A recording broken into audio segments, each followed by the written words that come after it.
High পৃথিবীর মানুষ, আসসালামু আলাইকুম। কেমন আছেন আপনারা? আশা করি ভালো আছেন।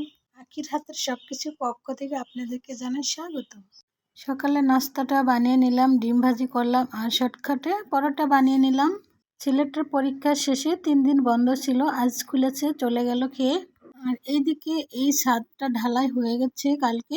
আজ যা যা রান্না করব সব কিছু গুছিয়ে নিলাম। রাতে ডাঁটা এনেছিল, ডাঁটার শাক, কলমি শাক আর ডাঁটা সুন্দর করে কুটে গুছিয়ে রেখে দিলাম।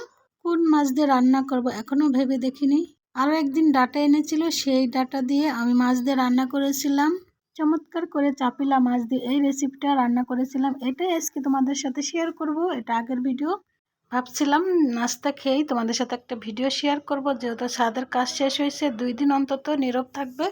কিন্তু দেখো, ওই যে আরেক পাশে শব্দ হচ্ছে, মানে ওটারও ছাদ ঢালাই করার ব্যবস্থা করছে। সবকিছু প্রায় শেষ পর্যায়ে, তো 2-1 দিনের ভিতরে হয়তো এটাও ছাদ ঢালাই হবে। কি আর করার, জানালা দরজা সবকিছু বন্ধ, তবুও শব্দ হচ্ছে। তোমরা কিছু মনে করো না, একটু কষ্ট হলেও দেখে নিও। খুব ঝটপট আজকে রান্নাটা করে তোমাদেরকে দেখাবো। তার জন্য সব মশলা একটি বাটিতে করে পরিমাণ মতো নিয়ে পানি দিয়ে গুলিয়ে নিলাম। হলুদের ফাঁকি, মরিচের ফাঁকি, জিরার ফাঁকি, ধনের ফাঁকি আর স্বাদ মতো লবণটা দিয়ে গুলিয়ে মশলাটা ঢেলে দিয়ে খুব সুন্দর করে কষিয়ে নিলাম। ডাঁটার সাথে কয়েকটা আলু দিয়েছিলাম। আর এখন কিন্তু ডাঁটার তরকারিটা সবচেয়ে বেশি ভালো লাগে এই সিজনটায়। যাদের ডাঁটা খুবই পছন্দ তারা এই সিজনে বেশি বেশি করে ডাঁটা খাবেন। কিছুদিন পরে কিন্তু আর ডাঁটা তেমন একটা ভালো লাগবে না। এই সিজনটায় ডাঁটা খুবই ভালো লাগে। রান্নাটা দুপুরে করেছিলাম, তো সাহেব বাসায় ছিল। সাহেব বলছিল যে আম ভর্তা করে দাও, তো এখানে কিছু আম নিয়ে খুব ভালো করে ছুলে পরিষ্কার করে এখন কুচি করে নিলাম মেশিনের সাহায্যে। আম উঠে গেছে, আম ভর্তা না খেলে হয়? তো কয়েকবার খেয়েছি, তোমাদের সাথে শেয়ার করি না, আজকে একটু শেয়ার করে দিলাম। গত বছর আমের সিজনে কাসুন্দি এনেছিলাম দেশ থেকে, সেই কাসুন্দি দিয়ে আজকে মাখাবো। প্রথমে কাঁচামরিচ আর লবণ দিয়ে খুব ভালো করে ছেনে নিলাম। এখন কাসুন্দি দিচ্ছি, আর এটা কিন্তু দেশ থেকে আনা, যার জন্য একটু পাতলা মনে হচ্ছে। সাথে বিট লবণ আর 1 টেবিল চামচ চিনি দিয়ে মাখিয়ে দিয়ে আসলাম। এইদিকে আমার ডাটাটা খুব সুন্দর করে সিদ্ধ হয়ে গেছে। এই পর্যায়ে আমি মাছগুলো দিয়ে দিব এক এক করে। সাথে 3টা ছোট সাইজের টমেটো কেটে দিয়ে দিলাম, আর কিছু কাঁচামরিচ মাঝখান দিয়ে ভেঙে দিয়ে দিলাম।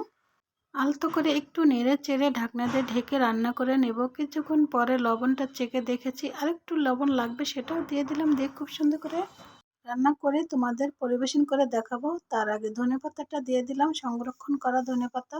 ডাটাগুলো খুবই কচি ছিল, শাকগুলাও কচি। তো ডাটা কিনলে 2টি রেসিপি পাওয়া যায়।